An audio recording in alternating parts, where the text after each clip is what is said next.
Tonight's headlines: coordinated attacks against U.S. troops in Iraq. New York Times leaders toppled by scandal.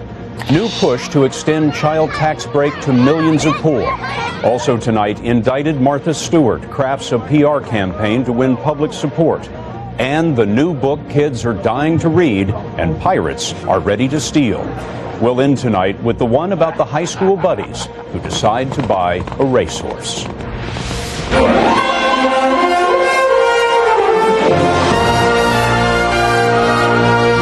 This is the CBS Evening News with Dan Rather. Good evening. Dan is away tonight. I'm Scott Pelley. Today, for the first time, President Bush laid eyes on the troubled land that has come to dominate his presidency. 31,000 feet over Baghdad, Air Force One tipped its wings to give the commander-in-chief a good look at Iraq. Mr. Bush's plane was escorted by 4 American fighters, a reminder of how unsettled Iraq remains. On the ground, American soldiers are still fighting and dying. There were 16 attacks today. National security correspondent David Martin tells us that some of the ambushes seem to be carefully planned. At the airport today, American troops were assaulted by coordinated fire coming from different directions. CBS News correspondent David Hawkins is in Fallujah, where 1 American was killed. Hardly a day goes by without another attack on U.S. troops in Iraq. Today, there were 16. In Baghdad, attackers took out an American vehicle with a rocket-propelled grenade. The ammunition exploded. Ammunition on board. Elsewhere in the capital, 2 soldiers guarding a bank were wounded. In another grenade attack, 1 soldier was killed and 5 were injured at a checkpoint outside a police station in Fallujah, a town west of Baghdad that's deeply anti-American. We hate American, man. 4,000 more troops have been sent to the area, most of them from the 3rd Division, 2nd Brigade. They were the first into Baghdad and were headed home. Now they've been told that their road back to America runs through Fallujah. Until resistance in places like this is finally put down, the war's not really over, at least not for the soldiers of the 2nd Brigade, 3rd Infantry. David Hawkins, CBS News, Fallujah. It was 5 weeks ago tonight that President Bush declared major combat operations in Iraq over. Since then, 9 Americans have been killed in action. CBS News has learned that Iraq's one-time deputy prime minister has suffered a mild heart attack. Tariq Aziz, in his mid-60s, is being held by U.S. forces. For a time, captured Iraqi leaders were being housed in tents. They've now been moved indoors. And now this from Baghdad. New video of Saddam Hussein. Pictures taken long before the war, but still a hot seller because Iraqis rarely saw their dictator like this. Mark Phillips has the tape. Call it Iraq's unfunniest home video. An unprecedented glimpse of the Hussein family at play. Hala's birthday may not hit the charts anywhere else, but in Baghdad it's the hottest video in town. People jamming the shop couldn't believe their eyes. The video, shot years ago at a birthday party for one of Saddam's daughters, was probably looted from the house of a family crony, and the looter knew a gold mine when he saw one. After years of being fed a diet of official staged images, this was a peek inside the Saddam thugocracy. A brooding son Uday, Saddam posing with the son-in-law he later had murdered. The Husseins could not only rule with an iron fist, they could party. All 70 copies at about $1 each sold out. The shop is getting more. Mark Phillips, CBS News, Baghdad. There's word today that U.S. troops in Korea are stepping back from the brink. Under an agreement with South Korea, American soldiers will withdraw from long-held positions along the DMZ, which are in easy range of North Korean artillery. The troops will move to bases at least 75 miles away, where U.S. officials believe they will be a more effective deterrent. As for President Bush's personal attempt to get Israel and the Palestinians on the road to peace, the photo ops and the words were meant to be encouraging, but a man who wasn't at the Red Sea summit may be a big factor in determining whether peace is possible. CBS News correspondent Richard Roth has a reality check. They weren't celebrating the roadmap in Gaza today. They were saluting the man it seeks to leave behind. Sidelined by the summit, Yasser Arafat's not been silenced. Israel, he says, has offered the Palestinians nothing tangible. And as if taking a cue, another militant faction called the plan the roadmap to hell. and warned of a painful response within days. No surprise among summit watchers here. It's like all the other meetings, and nothing is gonna happen. They weren't expecting much. No effect, no good effect. I think that. Yasser Arafat's been shunned by the U.S. and sequestered by the Israeli army, which bombed his presidential compound in March of last year. But he's still the Palestinians' most powerful symbol of authority, and more than a symbol. He has sway over Palestinian finance, security, and politics, all from an office he can't leave. Arafat hasn't stepped off the grounds of this compound in more than a year. His aides are convinced if he moved from here now, Israeli troops would make sure he couldn't come back. For all the attention heaped on Mahmoud Abbas for endorsing the roadmap, Israel worries Arafat's still in the driver's seat. The last Israeli prime minister who tried to make peace with the Palestinians was Ehud Barak. You know, I personally feel and believe that as long as Arafat retains even the slightest drop or element of executive power, there will be no peace. The U.S. too blames Arafat for unleashing the past 32 months of violence here, but still hopes to help new Palestinian leadership rein it in. Richard Roth, CBS News, Ramallah.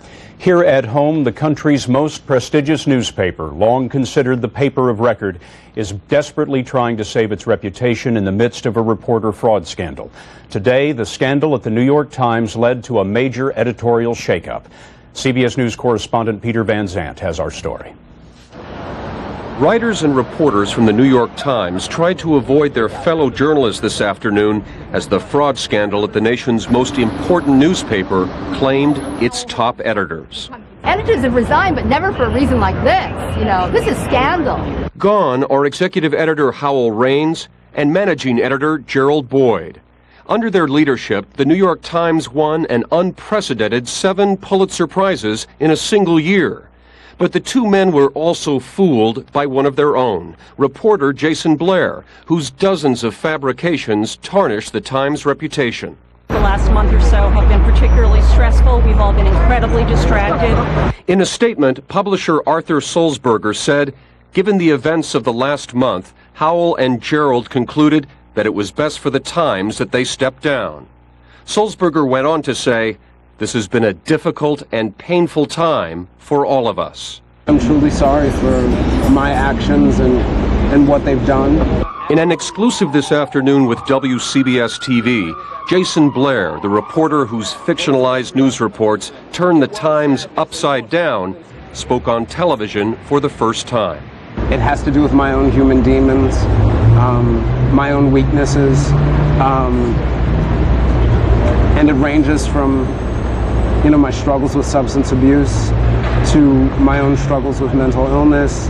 Whatever the reason, the Times learned Blair made up details in dozens of stories. From saying that Jessica Lynch's home overlooked cotton fields, there was no cotton, to inventing quotes during the sniper attacks in the Washington, D.C. area. This is a little bit like the presidency after an impeachment or a resignation. The U.S. presidency has survived Watergate and Lewinsky and Teapot Dome. The New York Times is going to survive Jason Blair and Howell Raines. And why should you care what happens at the New York Times? Well, chances are your hometown newspaper reprinted a Times story today. There's still an unanswered question tonight. Is this the end of the scandal at the New York Times? Or is there more to come? Scott? Peter Van Zandt, thanks. If you thought President Bush's tax cut package, already signed into law, cannot be changed, well, that is not quite true.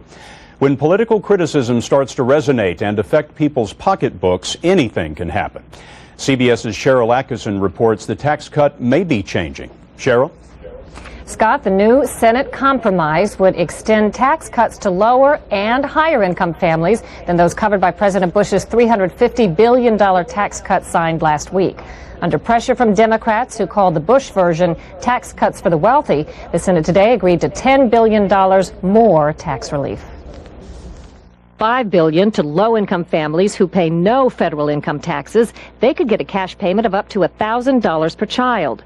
There's also something for Republicans, $5 billion more in tax relief for higher-income married couples with children. The Senate package may face tough opposition in the House, where Republican leaders there said they may use it to tack on even more tax relief, which Democrats and some moderate Republicans are likely to oppose. Scott? Cheryl Atkinson in our Washington bureau. Coming up next on the CBS Evening News, icons and scandals. Indicted Martha Stewart tries to win public support. Accused cheater Sammy Sosa gets it. A troubled economy and how it affects you. The latest on the war on terror, health issues at home and abroad. When you need to know, you need the CBS Evening News with Dan Rather. Hey, have you called your doctor yet about the purple pill called Nexium? Well, perhaps you should wait till you get home. Find out if Nexium is right for you and visit us at purplepill.com.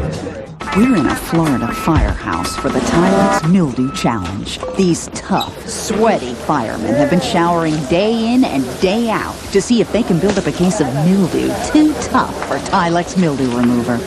Well, sound the alarm. Just spray Tilex, and without scrubbing, that tough, ugly mildew is blasted, dead, gone. That mildew didn't stand a chance. Tilex Mildew Remover. Proof nothing's tougher than Tilex.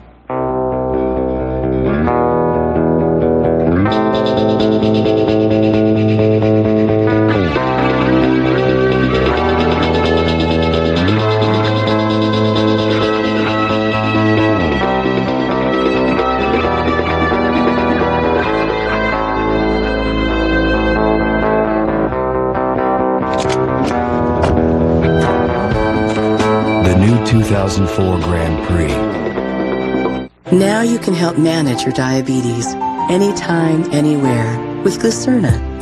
Delicious bars and shakes that are clinically proven to help manage glucose levels. Try Glucerna. It's time for a taste of freedom. Hi, grape nuts, please. You know, it'd take 4 bowls of grape nuts to equal the B vitamins in just 1 bowl of total. 4 bowls. Dig in, Lumpy. Special K, please. That'd take 16 bowls to equal the zinc in total. 16 bowls. Eat up, sweetie. Shredded wheat? 40 bowls to equal the calcium in total. 40 bowls. Chow down, big boy. You need Total. It's got 100% daily value of 12 vitamins and minerals. No other cereal comes close. Total, please. Total for me. We're out of bowls. Total Raisin Bran. What are you getting for breakfast? Imagine combining the stain-fighting power of Efferdent and freshening power of Listerine. You'd get Efferdent Plus. It's extra fresh, and nothing gets your dentures cleaner. Efferdent Clean, Listerine Fresh. That's Efferdent Plus. Can't sleep? Why take a PM with an extra medicine if you don't have a backache or headache? Unisom Sleep Gels has the same amount of the same ingredient to help you fall asleep with no extra medicine. Unisom, it's all you need. Martha Stewart, who turned do-it-yourself into a billion-dollar empire, got to work today on a new project, saving her own name. CBS News business correspondent Anthony Mason has the story. The day after her indictment on insider trading and obstruction of justice charges, Martha Stewart again protested her innocence in a full-page ad in USA Today. In an open letter to friends and loyal supporters, she said, "I will fight to clear my name, and I am confident I will be exonerated of these baseless charges." Stewart also launched a new website to plead her case. If you're Martha Stewart right now, what do you do? So Martha Stewart right now, I'm very bummed out. No. Donnie Deutsch heads the Deutsch Advertising Agency. This has become a huge media firestorm. Yes. Does she need to fight back in the media? She needs to fight back in the media, But Deutsch says Stewart's ad campaign was too little, too late. You know, had it come out a while ago, basically kind of getting in front of this thing, either from a contrition point of view or really, I'm innocent, here's why, trying to gain sympathy, would have had some credibility. Right now, you know, the gun has been fired by the government. I don't think this is going to change her detractors' opinions. It's not going to change her fans' opinions. It's certainly not going to change the prosecutor's opinions. Stewart has talked publicly about the case only once. I think this will all be resolved in the very near future, and I will be exonerated. I know that ridiculousness. But those who know her say she won't give up. She's a very driven, motivated woman, and that's not a negative.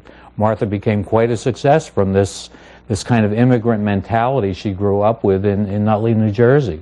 Author Jerry Oppenheimer, who chronicled Stewart's rise in the book Just Desserts, says she's always been a fighter. Martha won't back off. Martha won't back off. this could be one of the toughest cases the government ever fought.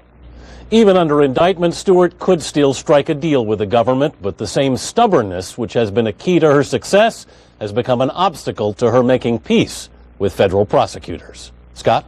Anthony Mason, thanks. Chicago Cubs fans cheered Sammy Sosa at every opportunity today at Wrigley Field. It might have been their last chance for a while. Jim Acosta reports the slugger is awaiting the verdict for breaking baseball's laws at the plate.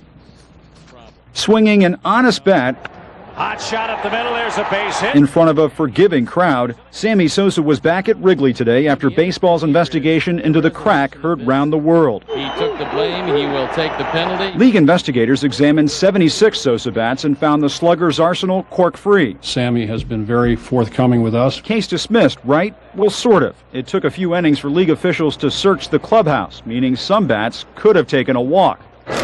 But score one for Sammy. X-rays of Sosa's historic bats, including those at the Hall of Fame, came up clean. They got me, I feel like I'm a criminal. And that's something that really bothered me and hurt me as a man. Sosa still faces a suspension and no doubt countless more tabloid headlines. Jim Acosta, CBS News, New York. Still ahead on the CBS Evening News, the big buzz in publishing is a pirate story. We'll have that for you coming up next.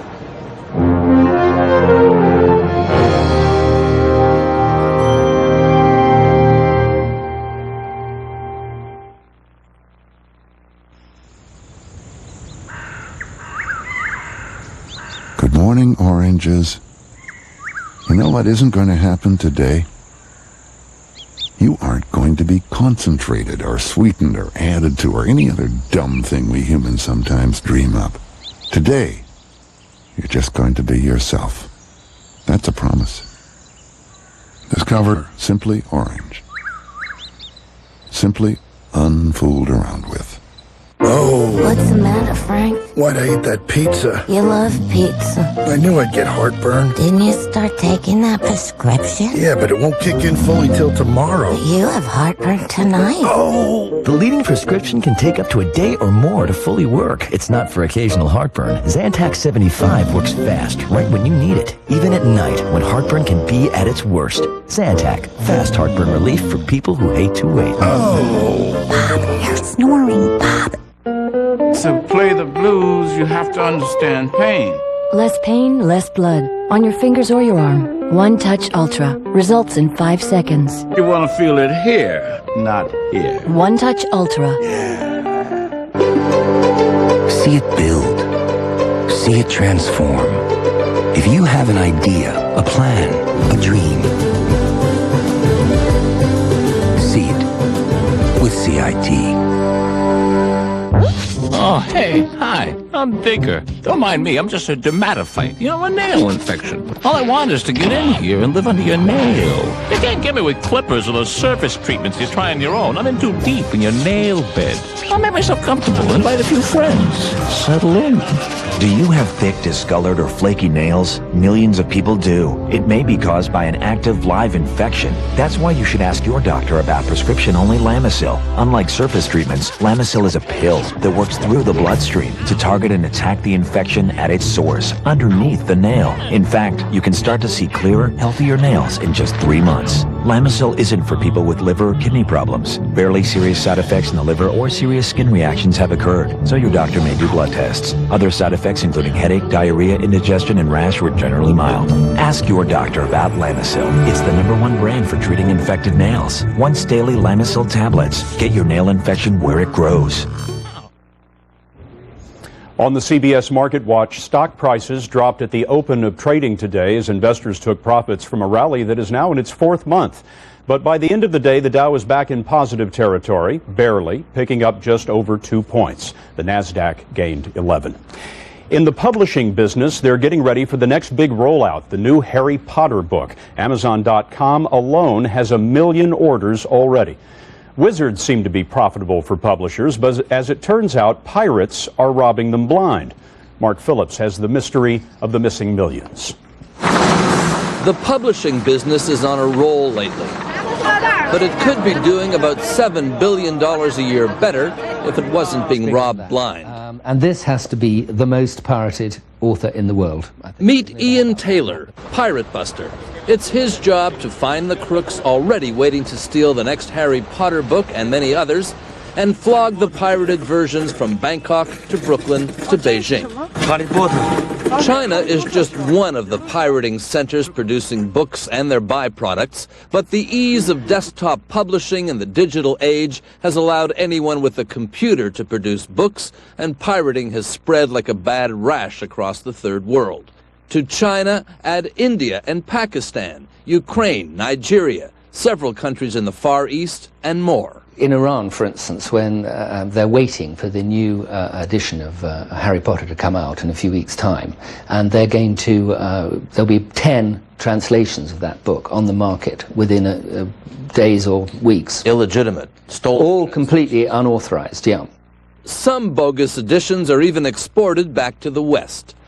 The bookbusters have recruited local lawyers, sleuths, and police. Recent raids in India have netted more than 70,000 counterfeit bestsellers. A book like this costs about $1 to manufacture, the maximum, and the pirate sells it at about $2.50 to the consumer, while the genuine books comes for $8. But while it's cheap for the buyer, it undercuts honest publishers and has destroyed entire publishing industries in some countries. Legitimate publishers take a risk every time they order a print run. For them, each of these books will come off the presses with a little prayer that somebody will buy it. The pirates print only for known and ready markets. Their presses aren't so much a license to print books as money. Millionaire authors like Potter writer J.K. Rowling may not miss the lost income, but in parts of the world where books mean knowledge and knowledge means progress, the pirates are stealing more than money. They're stealing the future. Mark Phillips, CBS News, London. In Russia today, suspected Chechen rebels carried out their third suicide bombing against Russian targets in 3 weeks, and all of these bombings were by women. The attacker blew up a bus carrying Russian Air Force personnel and civilians near Chechnya as it stopped at a railroad crossing. Officials say at least 18 people were killed, including the bomber. Pope John Paul II today chalked up the 100th foreign trip of his almost 25-year papacy. At the start of a 5-day visit to Croatia, the Pope called for the healing of lingering wounds of war. This is the Pope's third trip to the former Yugoslav Republic, whose population is overwhelmingly Roman Catholic. Coming up next on the CBS Evening News, high school classmates and their class project, the favorite to win racing's Triple Crown.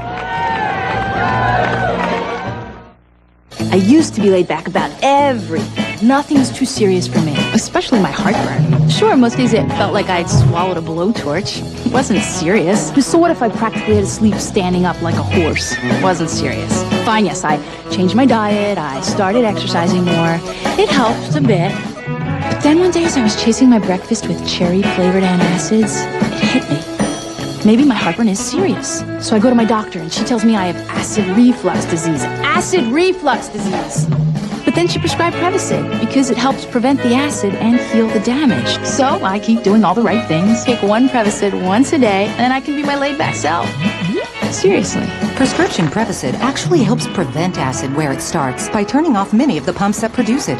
Prevacid has a low occurrence of side effects such as diarrhea, abdominal pain, and nausea. Other serious stomach conditions may still exist. Ask your doctor for more information and if Prevacid is right for you. Help prevent the acid with Prevacid. I remember when the doctors told us, it felt like our entire future got compressed into just a year. But we found out that we could get money ahead of time from Jim's insurance. We paid off the house and we set up trust funds for the kids. We took a vacation. That was a trip of a lifetime. Insurance from Mutual of Omaha. For what really matters in life. Begin today. I've always talked fast. Ooh, give me 55, come on, 25, come on, I'll give you 1, 2, 20. But the chemo slowed me right down. For the first time ever, I was too tired to work. If you're on chemo and feel tired, you may be anemic. Time to go, Charlie. Talk to your doctor about Procrit. For chemotherapy-related anemia in patients with most kinds of cancer, Procrit can help you regain red blood cells. And more red blood cells can mean more strength. Okay, folks, I'm come back. Procrit is proven and safe. In studies, only diarrhea and edema occurred more often with Procrit than placebo. In this business, you gotta be fast. It's time to break from routine and to break out the skewers. It's time for Red Lobster's new Mix It Up Shrimp. Combine a few of our 5 mouth-watering flavors, all served with our famous Cheddar Bay biscuits and salad. Mix It Up Shrimp. It won't be around for long. Not one of these allergy medicines can give you long-lasting seasonal allergy relief without the risk of drowsiness. But Allegra 180 can. For people 12 and over, side effects are low and may include headache, cold, or back pain. Choose long-lasting relief without drowsiness. We're not the Wild West, but in just a few minutes we'll have a story that'll make you think we are. Not to worry, the sheriff is on the case. The story at 6 o'clock. Here's something new to consider tonight in the ongoing debate over highway speed limits. A new study finds that in states that adopted limits of 70 miles an hour or more, the risk of death increased for women and elderly drivers, but not for younger men. The study did not determine any reason for this. And finally tonight, when speed thrills. Come Saturday's Belmont Stakes, a captivating horse named Funnyside could become the first Triple Crown winner since 1978 and the first gelding ever. CBS's Lee Cowan tells us that the track to racing glory began in a New York high school 4 decades ago. The Sport of Kings has a new royal family this year. But this time, the darlings of the track are more blue-collar than blue blood. We do represent probably 90% of the class that's out there. You know, it's the working class. Case in point, Mark's a math teacher. John's an optician. Harold is a contractor. Altogether, they make up the Sackett Six, a group of high school buddies from tiny Sackett's Harbor, New York, who had a few too many beers one night and decided to buy a racehorse. None of you really knew anything about thoroughbred racing, right? Absolutely not. No. We learned it all. You can buy a book, you know, on that. Harold's got just about every one. At the time, even they thought it was a pretty funny idea. But 8 years later, a funny thing happened on the way to the track. They found a bargain named Funnyside. Funnyside has won the 129th Kentucky Derby! When their unheralded gelding wowed the world in the Kentucky Derby, even the Sackett Six was stunned. They couldn't even find the winner's circle. We started down saying, we got a winner. Well, everybody else said, well, we bet on Funnyside too, we got a winner. And I said, no, you don't understand. We're owners, we are winners, we got to get there. He's won the Preakness by almost 10 lengths. 2 weeks later, they were back in the money, when Funnyside won the Preakness too. He turned around and looked at me with those pretty brown eyes and said, you ain't seen nothing yet. Their $75,000 investment has won them millions and is now just one win away from the coveted Triple Crown. It's going to be great. It's awesome. No horse has won that in 25 years. We think we're in a good spot. I wouldn't trade places with anybody. Why would they? They are the little guys of racing who have been made giants by a horse with a grateful heart and even faster feet. We're never going to get another horse like this. How can anybody be having as much fun as we're having? There might be just one, but he's too busy winning to notice. Lee Cowan, CBS News, Sackett's Harbor, New York. And that's the CBS Evening News. Dan Rather will be back tomorrow. For all of us at CBS News all around the world, I'm Scott Pelley. Good night. For news 24 hours a day, log on to cbsnews.com.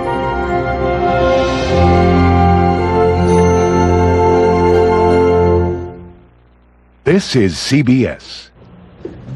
Straight ahead, a Middle Tennessee woman has been found dead. Her husband now charged with her murder. And it's a crime you would expect to see in Old Western, but cattle rustling is becoming a big problem in Middle Tennessee.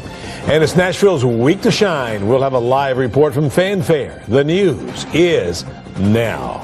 From your news and information leader. This is News Channel 5 at 6. Good evening, everyone. A missing persons case nearly 3 weeks old is solved in Franklin County. But the outcome is not what the family was hoping for. Investigators have found the body of Heather Owens, and they've already made an arrest. News Channel 5's Mark Bellinger went to Deckard and tells us why a bitter divorce may have led to murder. Did you do what you were accused of doing? 32-year-old Lonnie Owens never acknowledged the question. He is charged with killing his estranged wife, 26-year-old Heather Owens, who was also the mother of his 2 children. Heather Bolin Owens' body was located and found here in Franklin County, Tennessee, in a shallow grave. Heather Owens had been missing since May 17th. She was last seen leaving work at the Nissan parts plant that afternoon. The plant is located in Deckard. The next day, police in Sewanee found her pickup truck on Montego Mountain. Family members put up missing persons posters, hoping she had left on her own accord and that someone would recognize her. It's a living hell. We're a very close family and usually know where everybody is at all times.